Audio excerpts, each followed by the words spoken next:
Jai Radha Madhav Kunj Vihari Jai Gopi Jan Vallabh Girivardhari Jai Gopi Jan Vallabh Girivardhari Yashodanandan Vraj जनरञ्जन Yashodanandan Vraj जनरञ्जन यमुनातीरावनचारि यमुनातीरावनचारि Jai Radha Madhav Kunj Vihari Jai Radha Madhav Kunj Vihari Jai Gopi Jan Vallabh Girivardhari Jai Gopi Jan Vallabh Girivardhari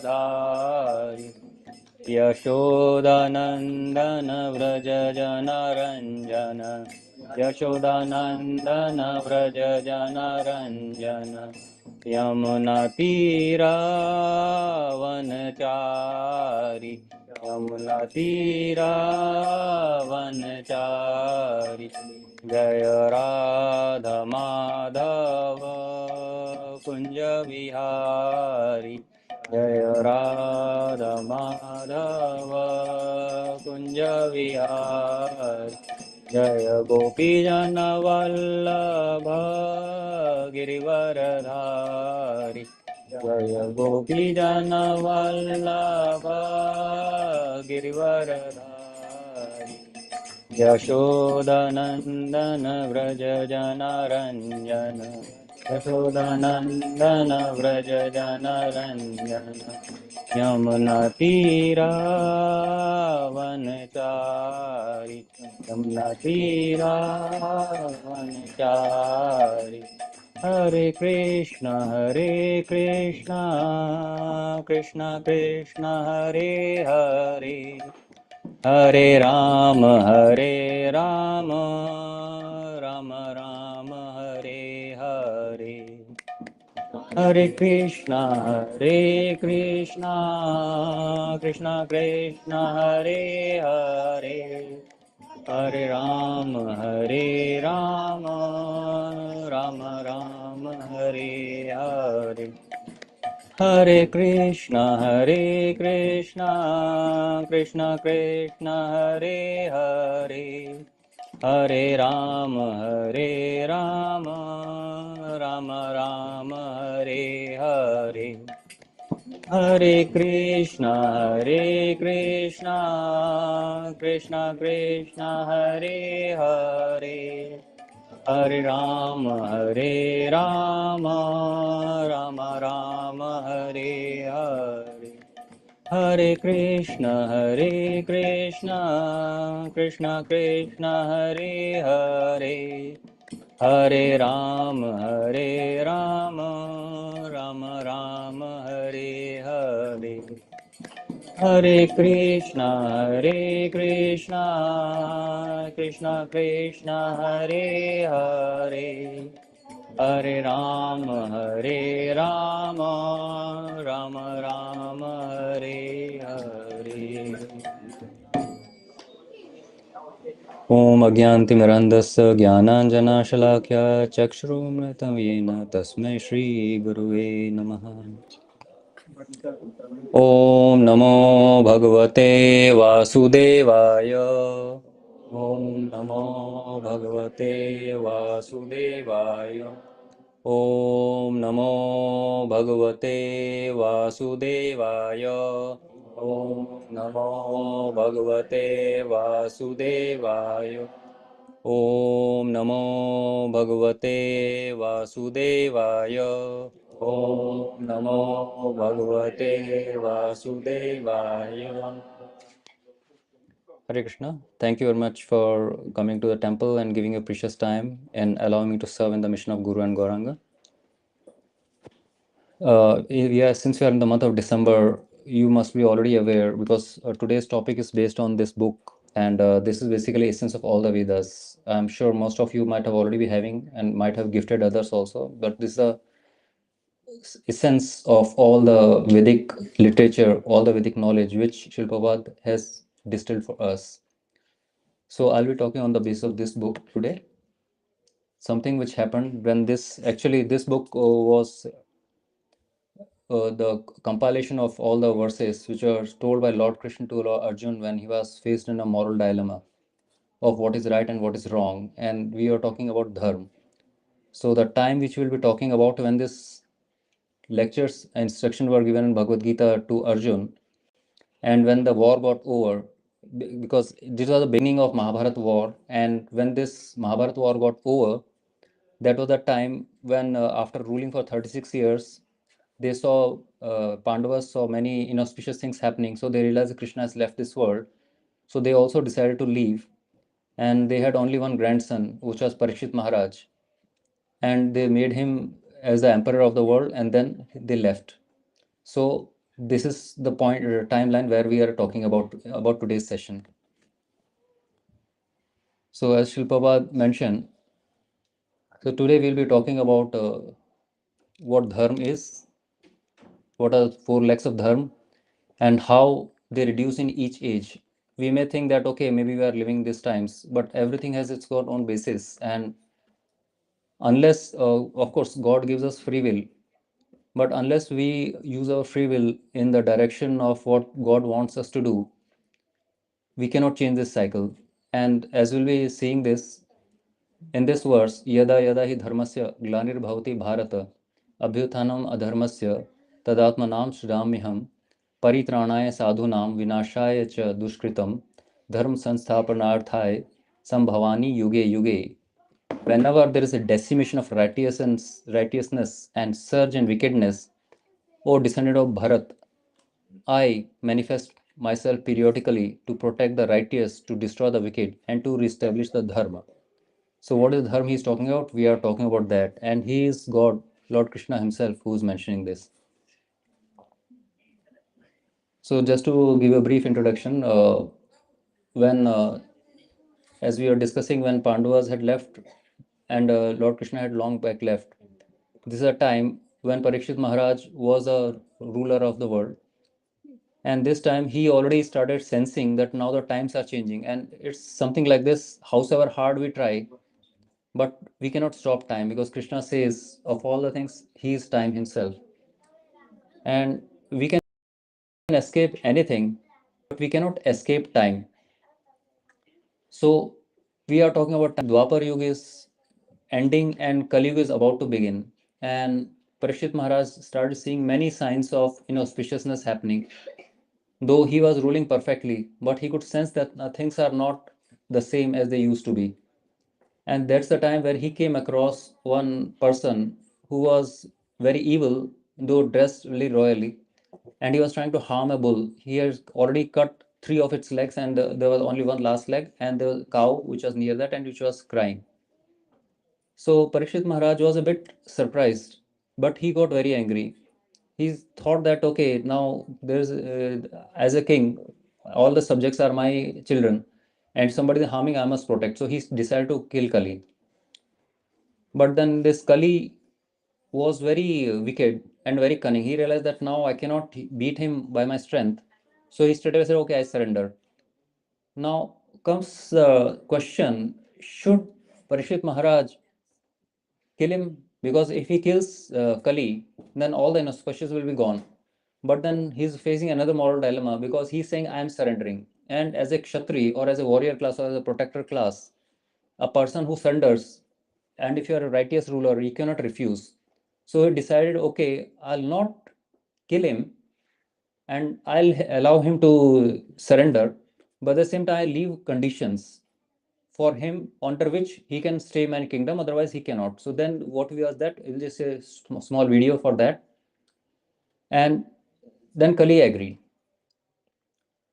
So this particular episode tells how this Kali Yuga started, but at the same time, it also mentions like if we are wise and devoted to God, how we can actually escape from that situation also. So momentarily the crisis were taken care of, but as life happens, the problem here is that when we are faced with situation, we realize that we may have all good intentions, but if people are not following up with good enough, then we get into problems. So let's see this.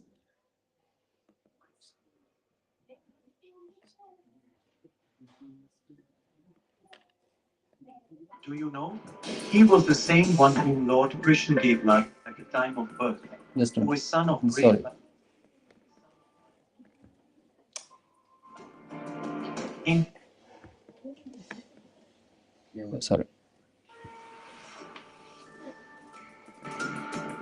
Do you know? He was the same one whom Lord Krishna gave life at the time of birth, who is son of great Arjuna, the son of Arjuna. In his kingdom, there was no trace of injustice. There was neither poverty nor fear. Every living being, whether human or animal, was respected.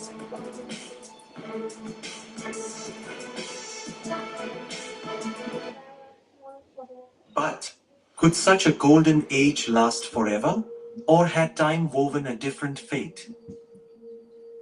A very powerful and righteous force had begun entering the borders of his kingdom. This King Parikshit started to sense. In his kingdom, where everyone lived by dharma, righteousness, truth, and justice, now ominous signs of an unrighteous force began to appear: unrighteousness, deceit, hypocrisy, and injustice. One day, King Parikshit was inspecting his kingdom when he witnessed an extraordinary and disturbing scene.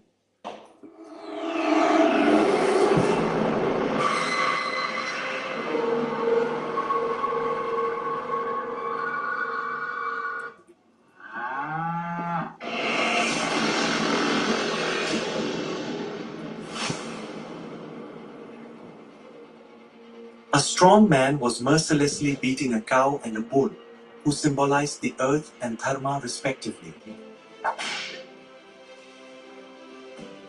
King Parikshit's thundering voice resounded across the sky, as if dharma itself had found a voice. O wicked one! How dare you strike an innocent cow, thinking that Krishna and Arjuna are no longer here? Do you think dharma has become powerless? You are a criminal, and you deserve the punishment of death. His words echoed like thunder, as if all of nature itself was demanding justice. The Shudra, the low-born man, trembled with fear. The king raised his sword, and just as he moved forward to strike, Kali realized that he was too insignificant before the king's might. Now, he would have to save his life not through strength, but through cunning. And immediately, Kali fell to his knees. Surrender. His crown fell off, and his deceitful aura faded away. Parikshit gripped his sword tightly. Now think, what should a righteous king do? Show mercy or protect dharma? His heart was compassionate and protective of those who surrendered. You have surrendered, so I will not kill you, he said. But you cannot stay in my kingdom. You are a friend of unrighteousness, and you are expelled. When Maharaj Parikshit issued this command, the personality of Kali began to tremble with fear. Seeing the king, ready to strike him like a Raja himself, Kali spoke to the king. O Maharaj, by your command, wherever I reside and wherever I cast my glance, I will see you standing with bow and arrow ready to punish me. Therefore, O protector of Dharma, kindly assign me a place where I can stay permanently under the shelter of your government. King Parikshit meditated for a few moments and then said, All right, in my kingdom, you may reside only in these four places. First, gambling, where greed and deceit are born. Gambling causes mental disturbance and internal corruption. It diverts us from dharma and spiritual life. Second, intoxication, where intelligence and discernment are weakened. Intoxication pollutes our body and mind, hindering our spiritual consciousness. Third, illicit sex, Illicit sex destroys relationships and self respect. It takes us away from our spiritual advancement. To live a pure life, one must control the senses. Fourth, animal slaughter, meat eating, where compassion and love are destroyed. Meat eating destroys physical and mental purity. It can pull us away from our spiritual life. Kali then spoke again. O Maharaj, none of these four places exist in your kingdom, and your kingdom has spread over the entire earth. In such a case, where shall I stay? Now, what would the king do? He gave a fifth place, gold. Yes, wherever there is unlawful, greed driven wealth, there will be the residence of Kali. And thus, anyone who desires progressive welfare in their life, especially kings, followers of Dharma, public leaders, Brahmins, and sannyasis, should never come into contact with these four irreligious principles.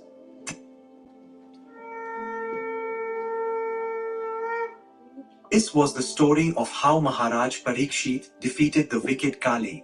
But in his life, an event occurred after this, which not only impacted his own life, but also the lives of people across the entire world. And its effect continues even today. What happened and how it happened, we will learn in the next episode. If you learned something from this, please subscribe. Okay. So this was just to briefly sum up what transpired there. And of course, the episode which they are talking about is then himself, Parikshit Maharaj was cursed because his time had also come and there was a reason for he to leave.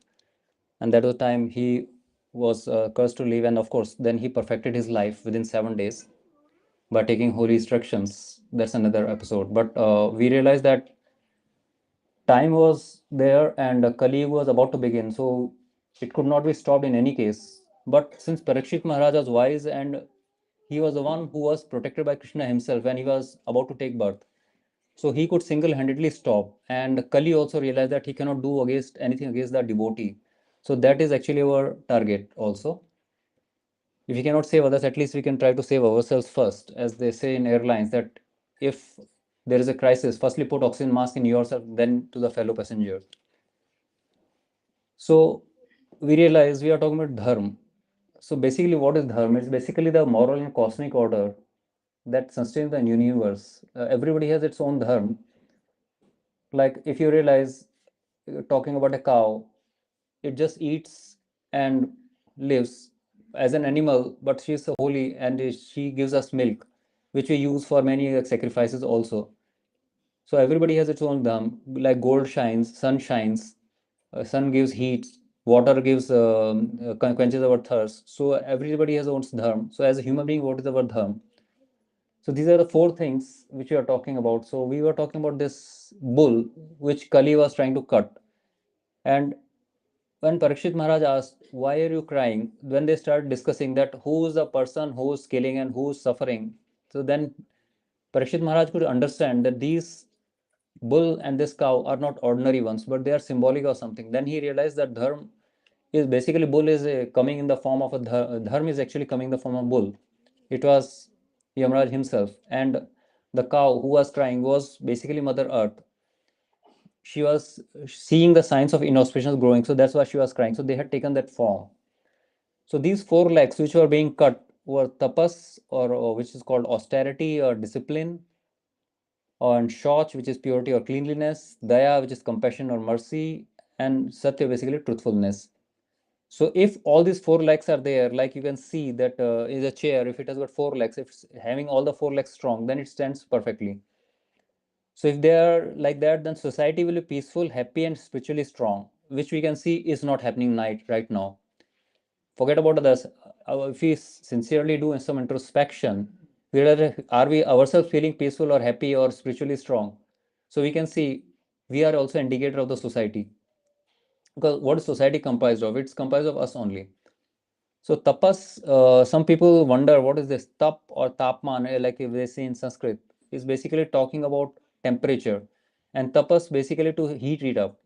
And as we realize, anyone interested or knowing about jewelry business, That gold is generally quite contaminated in its original state. So it is basically melted and it's purified. So that heat is basically melting. And if you realize that in any case, in fire sacrifice also, the idea is purification. So here we are talking about not the external fire, the internal fire, which purifies our body and mind.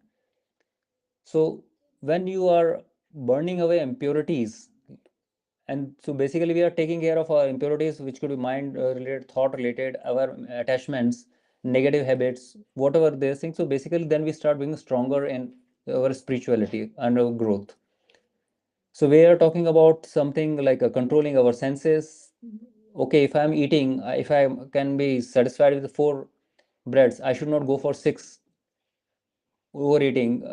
Earlier, I was living in Kashmir in India, so there it was sign of prosperity that if I come to your party, and then if you are giving me food, I'll eat to my heart's content, and then when my stomach is full, then after that I'll again go for take another serving, and then I throw it out there. Then people will say, "Oh, what a rich person! If he can waste so much, that means he's coming from a well-to-do family." That was a mindset, but that's not very good, because for somebody to feed us, there's somebody else for our who's suffering because of our wastage of food. And then when we are simple and we are moderate, we are not getting into excesses. This is actually good for us only, saves many things. Then when we are having pursuing some good goal, even if you talk something about as simple as that studying for higher academics, you have to put in more efforts, so hardships like that. And then we are doing fasting, meditation, and penance, of course, then we are advancing further. So how does tapas help in dharma? Basically, when we are following this tapas, so then we are becoming morally strong and we are developing a strong faith. And then we are avoiding wastage. And then we are also saving ourselves from declining morally. And then we are spiritually, we are advancing and we are becoming better. So when we are talking about tapas, we are talking about body, speech, and mind, all the three. And when we have done that, we achieve our perfection. And we hear about there many saints who attained immortality through this tapas. In fact, the people say that if we go to deeper caves in Himalayas, there are still people who are living for many, many years. Then second is shauch or cleanliness. Okay, it's very easy for me to point out, oh, look, when I was going to railway station and then, okay, how foul smelling it was. But deep down, am I clean myself? Are my thoughts clean? So when we are start looking at because everything begins with myself. So when we are clean ourselves, then we can start hoping that others also start doing the same thing. Because when we are good ourselves, then we can help others also grow. And then when we are, of course, when we are clean, of course, mentally clean and physically clean, we save ourselves mentally, physical diseases. Then we are pure, then we are not hating others. We are not jealous, we are not greedy. We are morally upright. And then when we are in everywhere, so we are talking cleanliness, which is spreading 360 degrees. When everything is clean around us, just check one thing, that if you are about to invite somebody at your place for party, and if the entire place is dirty, is cluttered, you realize that even how to plan for a party becomes difficult. So but when everything is clean around us, then we can have that clarity of thoughts, and where we have peaceful mind, then we can do things better. It is such a small gross example, but if you are talking about spirituality, so how much it is beneficial when we can see some simple examples. And then when we are clean, of course, then we are able to focus better. We are not having pains, we are not having itches or anything like that, we are not having disease. So when we are physical, feeling at ease, then we can advance thinking about God consciousness also. And then we can become more ethical and disciplined, and we can be in peace or harmony with everybody around us. And actually, it is a divine quality. They say that cleanliness is next to godliness. And when we are pure, of course, our minds also become clear. Then is daya. What is daya? Basically, having empathy or kindness and helping ourselves and helping others. That is basically what daya is all about, or mercy. This is the, if we have mercy, then of course, then we can talk about other things, other good qualities like love, justice, and harmony. So when we are having this merciful attitude in our thoughts, in our words, in our action, and even if somebody by mistake does something and we are forgiving enough and we are patient towards others, then we are actually manifesting this quality.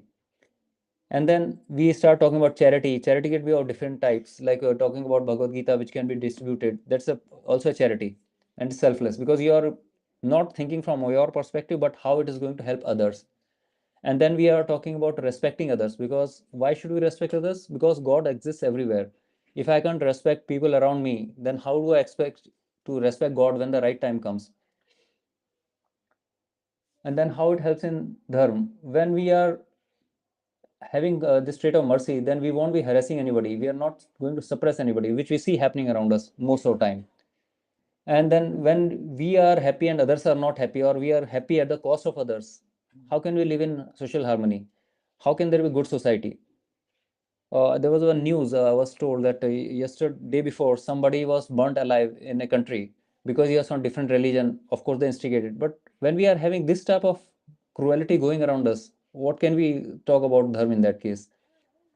Because when we are not thinking about others, we cannot think about God, because God is sending us tests in form of others to test whether we are actually growing or not. And if we are cruel towards others, then definitely we are not growing. We are actually deteriorating. And it's mentioned that there is actually the highest dharma. Like if you have other bad qualities, but if you have mercy towards others, that's a basic beginning of devotional life. And when we are having mercy towards others, that's basically indicating that we are saintly person. And we should, Manusmriti also mentioned that we should not cause suffering to anybody else. Why should we harass others? If we are, cannot support them, at least we should not harass them. Then final quality is satya, which we are not talking about only talking, but because unless we think, we cannot talk. So it should be the truthfulness in our thoughts itself, speech, and in our action. Because what's the point in I am thinking about speaking truth, talking about truth, but in my actions are not following that? So basically, I have to walk the talk. And we are talking about truthfulness, which is basically righteous, compassionate, and moral. It's not that okay, this is my truth. Okay, you're I don't like you. I am straight away saying this. That's not truth. Basically, we are not talking from that perspective. We have to see what is the good of speaking truth and what is the objective behind that. And we have to be honest and clear, and we have to have our own integrity. Of course, when we have these qualities, then whatever we say will actually be the right thing. And we should be talking about justice and fairness in our thoughts, speech, and action all the ways. It's not that somebody is suffering and then I'm being silent about it. That's also not truth. When we are having this, then we can talk about trust. We can trust others, and then we can expect that everybody will be doing the righteous things. And this is how relationships also sustain. And it is one of the strongest pillar, and this is one of the rarest thing which is still available in this present times. Of course, it will become weak. And when we are following truthfulness all the time, then of course that's the biggest thing which going to achieve. So then we are talking about, to sum up, basically we are talking four legs of dharma: satya, daya, shauch, and tapas, like truth, compassion, purity, and discipline. So when we have tapas, we are talking about our efforts will be better, they'll be purified. When we are talking about cleanliness or shauch, we are talking about mind and body being clean. Daya, basically, mercy, basically clear purifies our intention, and truthfulness actually purifies our actions. So when we have all these things, so then we are having moral strength, inner purity, compassionate society, and spiritual progress. And if these things are actually declining, then we see the effects, which you can see in any day news, you can see around us all the time. So now this is we are talking about four legs of dharma. Now please understand how these are affecting in every age as it progresses. Time is cyclical concept in Eastern philosophy. Like in Sanskrit, we do say like kal is for yesterday, then today is aaj, and kal is for tomorrow. And if you realize it's cyclical, so kal, aaj, or kal, it's always cyclical. It's not linear pattern which is in Western time of concept like past, present, and future. It's not like that. So when we are talking about Satyug, or the first yoga, beginning of the era of truth, there were all the four legs were present of this bull. Then we are talking about Treta Yuga, the second Yuga which came. There were one leg which went missing. In Dwapar Yuga, two legs went missing. And Kali Yuga, only one leg remains, which is Satya, which is also declining. So if you see at every age, there's a gradual moral decline. Like everything is deteriorating as the time is going on. And it is nothing to be surprised because already mentioned with us. So when we were in Satyug, all four legs were there. Truthfulness, cleanliness, mercy, and austerity were fully there. People were honest, peaceful, no violence, no lying, no cheating, and everybody was God conscious. And it was the age of complete virtue. Then came Treta Yuga. Now one leg is gone. Which one is gone? Tapas or austerity. Other legs were still strong. Satya, Shauch, and Daya, like truthfulness, cleanness, mercy was still there. But tapas, it was not that it was totally gone, but people started avoiding austerity. People were still noble, but then they were not all spiritually inclined in this age. So in this age, tapas was reduced. Then we came to Dwapar Yuga. The second leg was gone. Only truthfulness remained and Shauch remained, the cleanliness. But then tapas and mercy, this austerity and mercy, they were reduced. People started more about I, me, myself culture. I want more. And why do you become quarrelsome? Of course, what I have is mine. What you have is also mine. I'm coveting what is yours. So obviously, I'll be fighting for that. And then at this time, when we are talking worship, people started talking about sacrifices and all those things rather than actually thinking about dharma. So it was 50% gone. Then we are talking about Kali Yuga. So in this age, third leg is also gone. So only leg which remains is truthfulness. And it is also quite weak because if I'm faced with a situation, I'm sometimes wondering, should I speak? Is truth the right thing to do? Many times, many people of like that. So even truth is also getting quite weak. In this age, cleanliness is lost because there is pollution, bad habits, impurity. We see that. I need not mention that. You can see it around us. Mercy is gone. You see violence, cruelty, selfishness. Like there's so much. Okay, if you want to have this nation, you give your weapons and then buy from me. This is a type of typical thing which we see happening out here. And austerity, basically laziness and lack of discipline. You go out there, how many people you find? You don't have to go bother. If we are not intelligent enough to look at ourselves, we see around, we see this happening. And we are talking about people, it's the age of quarrel and hypocrisy. So we are saying quarrel, confusion, cheating. Why is confusion? But if I'm giving some news which has got my hidden agenda behind that, obviously you're not going to get the right information. And how, what will you decide on the basis of wrong information? So obviously, so confusion will prevail. So truthfulness is the only thing which is remaining, but that is also going down, and people are becoming short-lived and they are very disturbed. Of course, because everything is wrong around me. So how can I remain happy and peaceful? And in this age, it's mentioned in Srimad Bhagavatam, Vittam eva kalo niram janmachar gunodayah dharma nyaya vyavasthayam karanam balam eva hi. In this Kali Yuga, wealth alone will be considered sign of a man's good birth, proper behavior, and fine qualities. And law and justice will be applied only based on one's power. It's a brutal truth because please understand, ISKCON is not meant for sentimental things. It's all about logical and practical things. If you see this, how can we dispute this? What is coming from God Himself? You'll realize that a person who has money is all virtuous, and the person who does not have money will not get any justice. This is a simple law. Whether we find it's good or bad, but this is the reality of life. If anybody wants to debate, we can debate this also. But this is the reality of life now. This is a quick chart to mention so how these were in Satyug, like Satya, Shauch, Daya, or Tapas were all in full, 100%. In Treta Yuga, Tapas started reducing. In Dwapar Yuga, Tapas has already become weak, Daya is also reduced. And now we're talking Kali Yuga. So when you're talking Tapas, almost gone, Daya almost gone, Shauch almost gone, and Kali Yuga is truth is also quite weak. So we are living only on weak. So this picture is basically symbolic of that. Look, a bull standing on one single leg.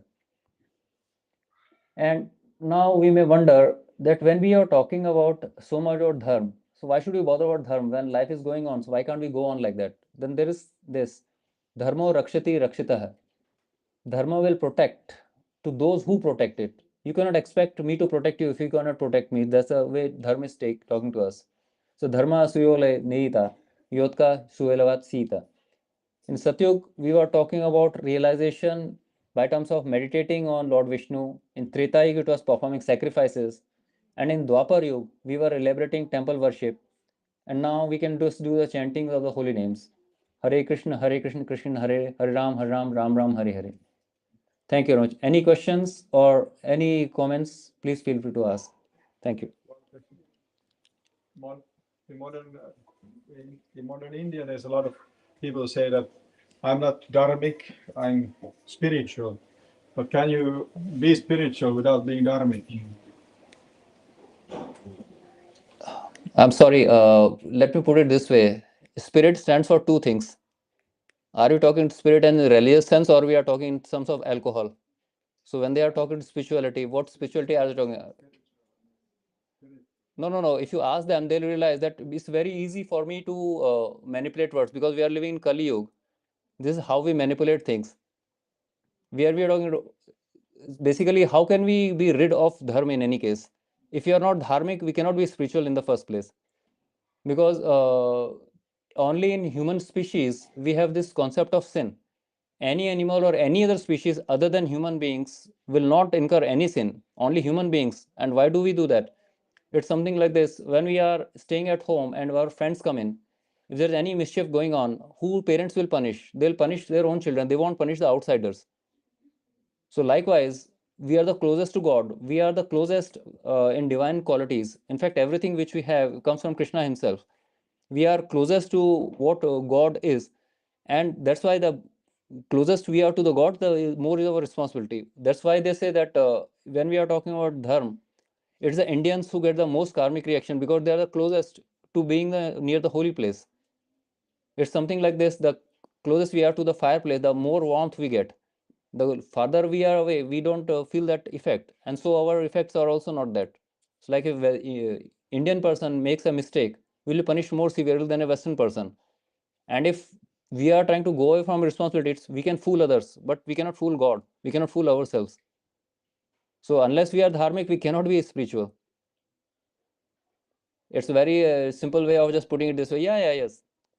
I'm following all regulative principles in theory, but not in practice. So what's the point in following that? Who are we trying to fool? In the end, it is mentioned that it is last breath when we are about to leave this body, which will decide what will be our next life. And if we are cheating ourselves, we can cheat everybody else. I can fool everybody in this temple, but can I fool myself, or can I fool God? Because my intelligence also of cheating propensity also coming from God only. Does that answer your question? Thank you. Any other question or any other comments? Yeah, the same person continues. Isn't spirituality means that if you look for inner peace and your connection to the God, but dharma is more about the going for the society and being yourself useful for the entire society. So you can be spiritual by just concerning about yourself or your own development, but then being dharmic means that you are there for other people, and so that is being Uh, are you? We didn't hear that. Uh, could you please speak a bit loudly? People could not hear out here. Please, okay, correct me. What you are saying is that isn't being dharmic. Is it working?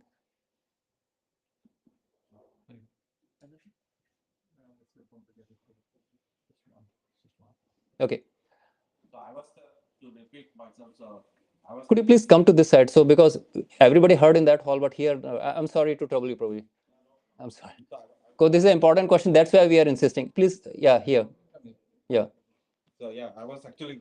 It was a good question. So I just thought myself that No, no, no. It's very good. Please ask. I was thinking that spirituality is about your own conquest for your own inner peace and your own connection to the divine.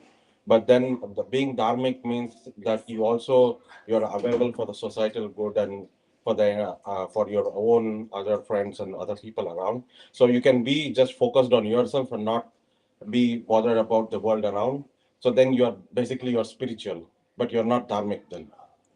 So I was just thinking in that line when you asked the question. Okay. So am I wrong or how is it that that was my No, your question is, in fact, very good. In fact, that is one of the rare questions which makes people think. It's a very good question. When we are talking about spiritual and dharmic, this definition of dharma, what you are saying is basically meant for others. So basically something external. Now, let me put it this way. Suddenly you realize that there is no light in this room. It's all dark. And you are also sitting in darkness. So we are not saying you, as per your definition, you don't be dharmic and put light for everybody else. But if you have to read something or do something yourself, you read some light for yourself, right or wrong?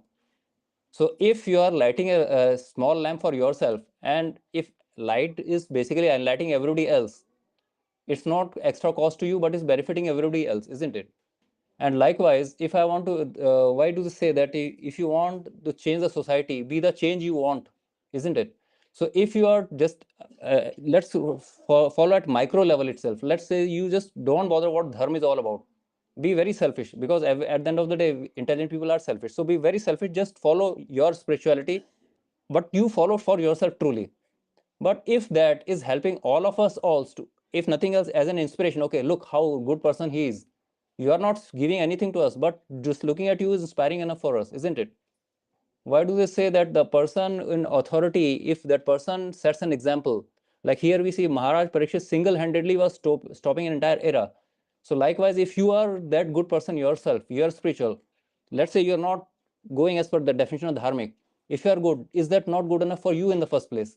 Okay, at the end of the day, when we are studying in the classroom, our marks are decided by what we wrote in the examination paper, isn't it?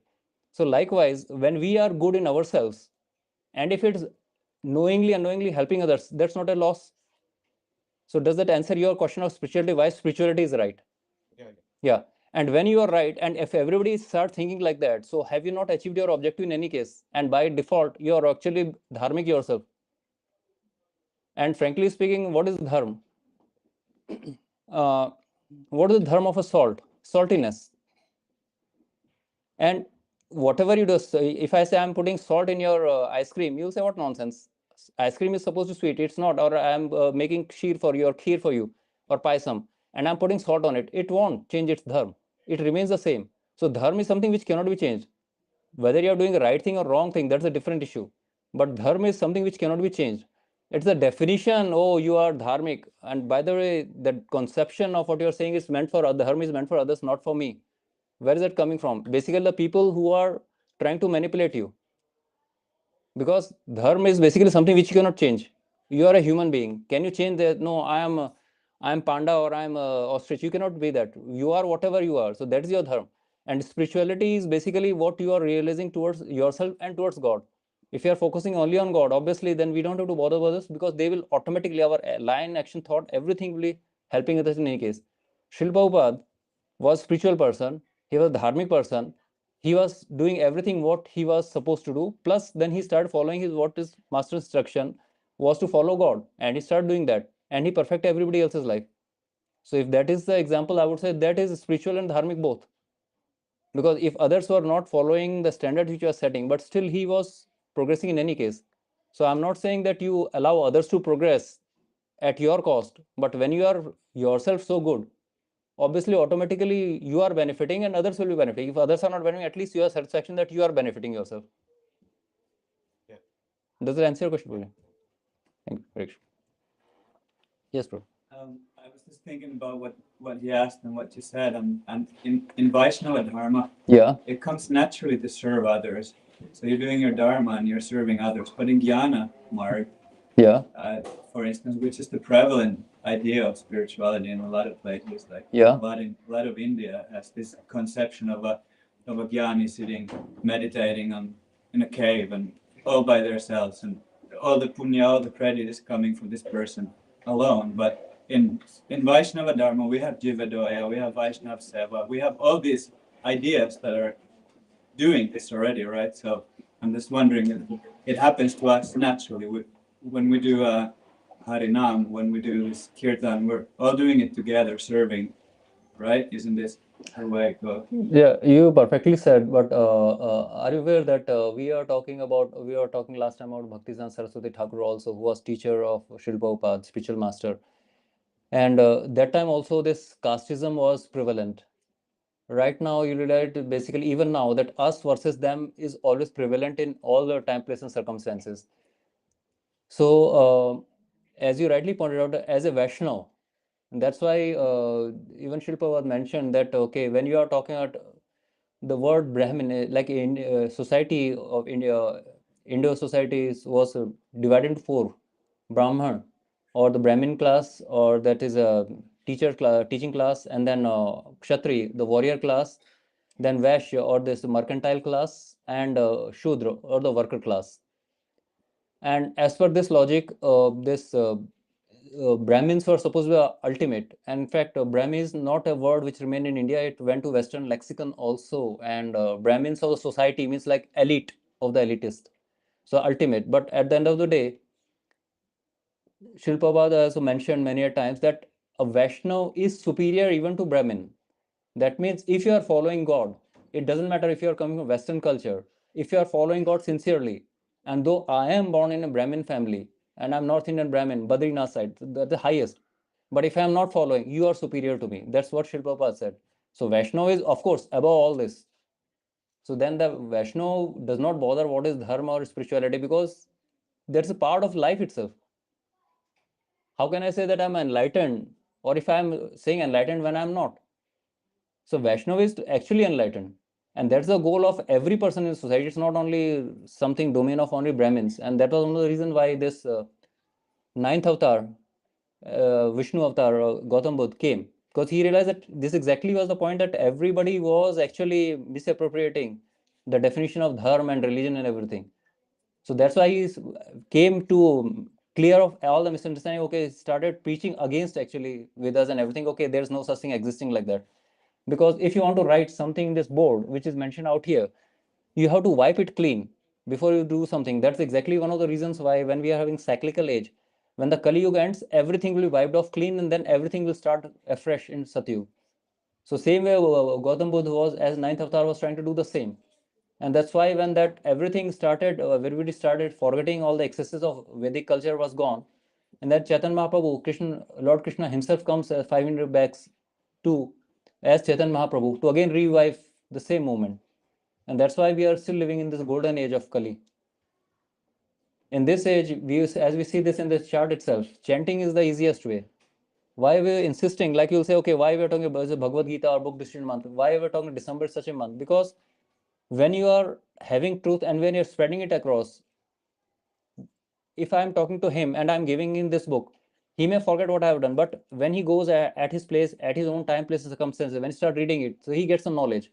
That's why books become so important because it's the concentrate of everything else. So what you are saying is absolutely correct. Vaishnav, we are striving to be Vaishnav. All of us, let's say if there are 50 students in a class, all of us want to be the number one. So all of us are trying to become that number one. But even if you don't become number one, top three, top five is also okay. But wherever we are better than where we are right now. So that's what we are looking at. Does it answer your point or your observation? Actually, it's a very valid and intelligent point. Harish, thank you. Any other question or comments? Yes, Prabhu. Hare Krishna. You have said about Brahman and all the jats, the castes. Yeah. Can you make it clear that if someone is born in a Brahman family, that doesn't mean that they're a Brahman? Because there is a misconception in it. Many people think that if they're born in a family of Brahmins, they become Brahman. It's not like this. It's the nature, right? Yes. Can you make that clear? That if you're born in a Kshatriya family or any other family, it doesn't make you a Kshatriya or a Brahman or a Vaishya or Sudra. It comes from your own nature because of your previous past karma. Makes who you are then. So the thing is that what we appear right now in this life, in this our form, is basically all our past deeds or past lives. It's not that I decided to become like this. I have decided in previous life. That's why I'm here the way I'm looking. So as you rightly pointed out, if you are, it's very sad to say, but we are talking about four qualities: mercy, no meat eating. But in India itself, there's one person who was from Gujarat and he started challenging me that those who are meat eaters, they are not Hindus. I said, well, please don't claim so boldly because there are many class students who are still not in that stage. They are like that. I said, let's check the facts. And in India itself, non-vegetarianism has grown up to 81%. 81%. We are talking about India only, and India is supposed to be, by definition, second largest Hindu country in the world. What is the first? Nepal.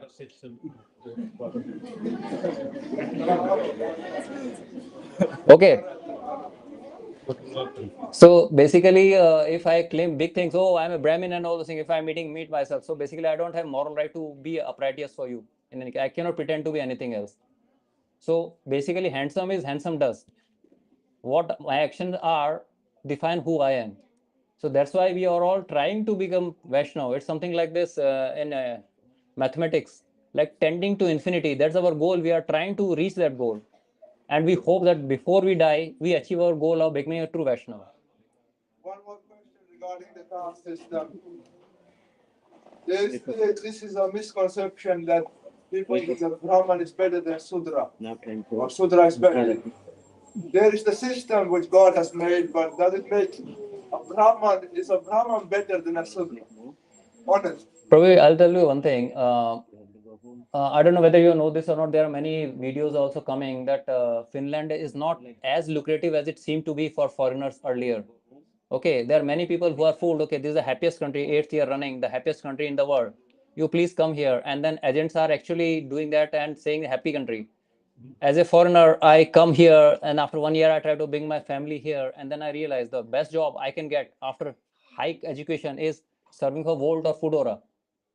And they have also, because now Volt is also taken by American companies. So even the compensation which they're giving is less. If I'm hardly earning 780 euro or 800 euro, which is just around Kela money or so, how can I and that too, I'm working, then I'm getting that. If I'm not doing any deliveries and all those things, so that is also going down.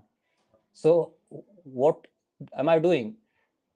There's a person who's from Bangladesh and he's also a very high caste person. But what is his wife doing? She's working in McDonald's because there's otherwise they will die. He's working in a pub. If he gets job, he's serving liquor, and his wife is working McDonald's. Even if you are Brahmin, but fact of thing remains that if I'm working in a McDonald's, why do you think many years I was totally jobless? Because I don't want to do anything which has got to do with meat. And then I was jobless. People say, oh, what a fool. But if I'm trying to do something, I have to face some hardships. So when we are talking, so if a Brahmin comes from India, okay, I'll become happy in the happiest country, and I'm working in McDonald's. So am I doing as a work of a Brahmin? I'm not. So is it like basically My action defined better my thoughts. so it's just human-made conception that Sudra and this is better than this and this is better than this. In reality, there is nothing like that. Sudra is or Brahman is better than Sudra. It's basically we are talking about translation. As I mentioned, that Brahmin means teaching class. Kshatriya means warrior class. I am coming from family of Brahmins, but many of my relatives were in army, navy, and air force. So they consciously from Brahmin they became Kshatriyas. And we are talking about Sikhism. Sikhism was basically they all came originally from Hinduism, but they were meant to protect. So that's why you say entire Sikh community is basically Kshatri. That's again high society. Now, let me finish. Third is mercantile. Now anybody and everybody, when I'm saying let's talk about Volt or Foodora you're working, how they're defined to save on their money, they make you entrepreneurs. What is entrepreneur? You are a mercantile person only, right? So if you are coming as a foreigner Brahmin person and working in a Volt company, so basically if you're an entrepreneur, so you are already from Brahmin, you have already reduced yourself, if by definition, to a Vaishya, isn't it? And what is definition of Shudra? Shudra is worker. So most of the people, if I'm doing cleaning, if I'm sending this post, or I've done work of postie also, so that I've also worked as a Shudra also. So basically, what is definition? You look at these definitions. What we are, if you are going by what we are working, then that's our definition of religion. And in any case, it is mentioned in Shastras also that all of us are Shudras, because how many of us are actually following this Brahminism? But if that Shudra is a good person and the Brahman is not a good person, then who is the real Brahman then? The person who is serving God is the real Brahmin, or who's tending closer to become a Vaishnava. So this conception of Sudra is lower or higher. It's all manipulation. It's all manipulation. No. It's basically this is how I make you manipulate. In the previous times, I would say I'm a Brahmin, whether I'm Brahmin or not. I say I'm Brahmin, and then I manipulate you. Oh, you are a lower person. And frankly speaking, how do you manipulate into doing anything? I make you feel guilty about what you are. You are ashamed. What do you think? Like now, If I say, oh, Prabhu, I'm feeling sick, I would like to take Ayurvedic medicine. What nonsense. You go for Western medicine. That was a concept thrown by Britishers that whatever Indians do is bad. So unless I make you guilty, ashamed of what you are, you will not be talking about other thing. You talk about dharmic thing, go in India, talk to anybody. They'll say, oh, you are must be uneducated or you retired person. That's why you're talking about dharma. So this is all a manipulation. But the education and non-education doesn't matter when it comes to God. So basically, who follows God is the highest in God. Of course. What is education? Education is basically serving God. That's the ultimate purpose of education in any case. So we should just focus on God and not on this caste system. When you are focusing on God, obviously you are focusing on everything else. When you are watering plants, you give on the root, not on the leaves and flowers, right? So when you are focusing on God, you are automatically taking care of everything else, because whatever you do will be the right thing, which is guided by God Himself. One more thing about when you say about Sikhism, that Kshatriya, Sikh is not Kshatriya, it is going above all caste systems. So basically, you are not talking, basically, I would say that in that case, Guru Nanak was a Vaishnav who was trying to guide others. But if you are not understanding, why do you think you have to have 5 different symbols? Basically to identify, okay, this is it. There is bhakti and shakti, meaning when you go above all these goods. How can you serve others when you are not strong yourself? That is the point which he had asking and he was supplementing. When we become strong ourselves. So when we become strong ourselves, then only then we can help others. So we have to go above all this. Exactly. So that is what Sikhi, real Sikhi is. Right. It's not just Kshatriya, it's real bhakti and also real shakti. Why do you think Sikhs are so highly respected community? It is because of that only. Love for God. Exactly. Exactly. That's what Sikh is, discipline. Right. Yes. And that's what we all should be, because that is Sikhi comes from Radha Krishna consciousness. That word Krishna consciousness means we are above all the castes. Exactly. That's what Vaishnava is all about. Yes. So basically, we should just focus on God. Yes. That is the ultimate truth. Yes. All other else is all bakwas. Yes. Hare Krishna. Any other question or? Last, yes, bro. Information. For example, in the middle you mentioned if your job, like if you work in a pub or something, like for example, if your job is impacting your religious line of direction. Yeah. So do we do that job as karma? Like don't take it. Probably. Okay. The thing is that it's a test. Like okay, there was of course Urdu saying in India, like okay, in everybody is naked in their own bathrooms. Okay, when we are taking bath, we are all naked. So basically, our truth is not reflective of others. What we face ourselves, because you can lie to everybody, you cannot lie to God, and you cannot lie to the person you're looking in the mirror, right? Now, to answer that question, I don't want to answer this way. I'll put it this way. There are many devotees who are telling Srila Prabhupada, when we are trying to spread Krishna consciousness in cold climates, we are struggling for food. So he said that even if you have to eat meat, eat, but focus on God. At the end of the day, otherwise you realize that, okay, I'm a vegetarian, then you realize that you lost the focus altogether. Tell me one thing, do you have any other options? Yeah, if there is no option, then but the thing is that in the name of that option, you get engrossed only in that. So then you, of course, you are creating a body which will continue that you will remain in that. Maybe in next life you will come as a European only, struggling in this life. That's about it. But even if you are there, like there is this situation where you realize that when you know, even Srila Prabhupada mentioned, this place is not a place of peace or happiness. The very fact we are here is basically we are suffering. It's like a prison. Whether you are in executive cell or normal cell, you are a prisoner. So, but are we, basically it's our body which is trapped, not our thought process. Whatever we are doing, but if we are focusing on God, automatically God will open doors for us. Let's say, for example, you are forced to work. In fact, I was given a situation with a company called Barona. They said, okay, you learn your language skills, now we'll put you in job. And they were giving an option, so I could go there. So I said, well, what is it? You'll be working in this supermarket. I said, well, but I'm facing problems out there. Then I got a hope. They said, okay, there is one place where you will be working with florists, flowers. I said, that's great. I would take that. But then they said, no, since you have already mentioned that you are not going to serve which is related to meat and wine, you cannot be considered for this post. So I lost. And I had to again sit back. Of course, when you're sitting back, Others will laugh at you. Of course, people were laughing at me. What a fool. Yeah, so I'm a fool. What can I do? So if there are options, then try to choose the option that are in line with the religion. If there is no alternative, then we continue as a service and focus on the God. Yes. Focus on God is more important. That's what Shilpa was saying. If you're focusing on God, then everything else falls in line. Because then God will himself. Why is God putting you in those tests? It's not that God wants you to become a butcher yourself, but why is putting that situation?